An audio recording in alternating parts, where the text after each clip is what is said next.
Welcome! If you've been curious about how to use the if-else conditions in GoHighLevel, you're in the right place. These conditions allow you to create dynamic workflows that adapt to different triggers and scenarios. Let's dive in and learn how to use them effectively. Hi there! In this step-by-step tutorial, I'll walk you through the key features of if-else conditions. By the end, you'll know how to optimize your workflows by branching out actions based on specific criteria. Let's get started. Step 1. What are if-else conditions? If-else conditions allow you to branch your workflows based on triggers or specific conditions. For example, a workflow can branch based on whether a form or survey is submitted. You can send targeted messages or actions depending on the trigger. So let's say there are two triggers and we want to separate the workflow actions for every trigger, right? So we will use the if else condition, if else, and then within the if else workflow trigger is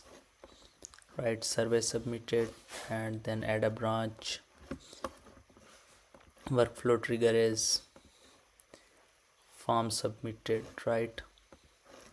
And then this is for survey submitted and this is for form submitted. Then we can send the message, whatever the actions we want to send, right? Use or and logic to check multiple conditions, like verifying if a workflow contact is active or if certain tags are included.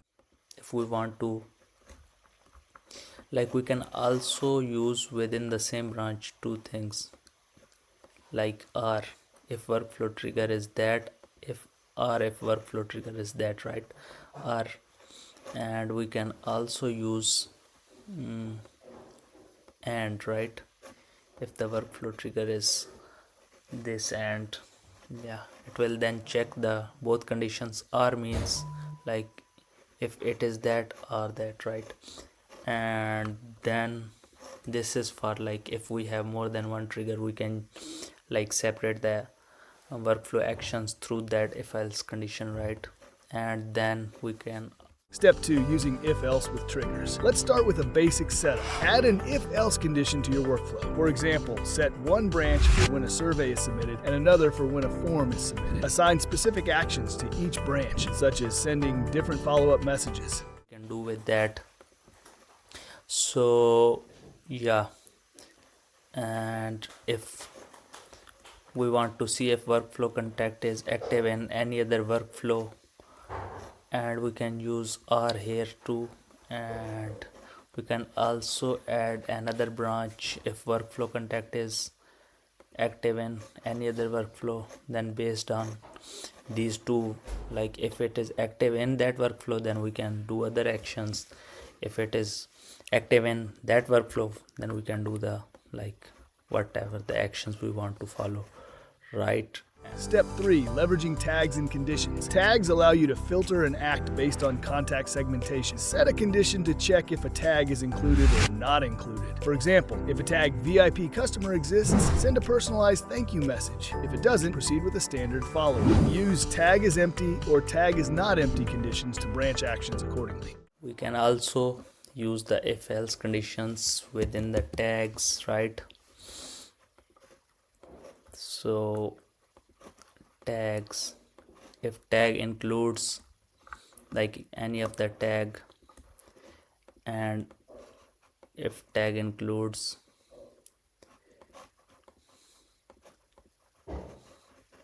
based on the tags, we can change our actions, we can send other actions in that branch and we can separate the actions in that branch, right?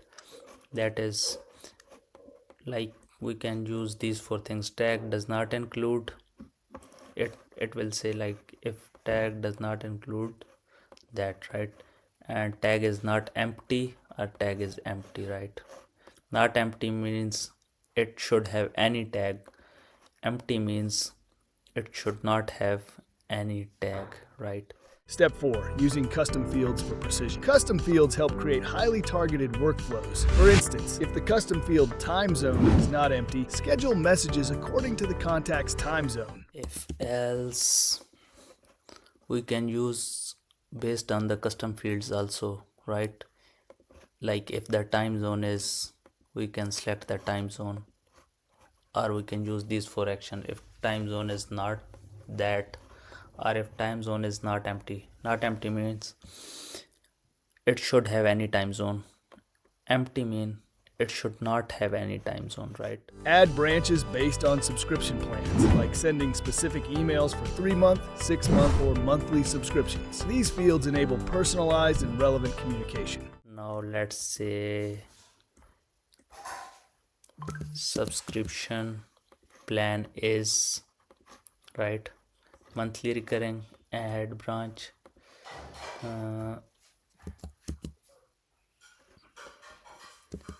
Subscription plan is 3-month.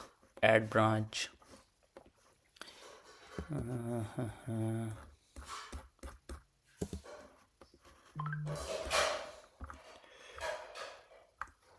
We can search the add branch here, and then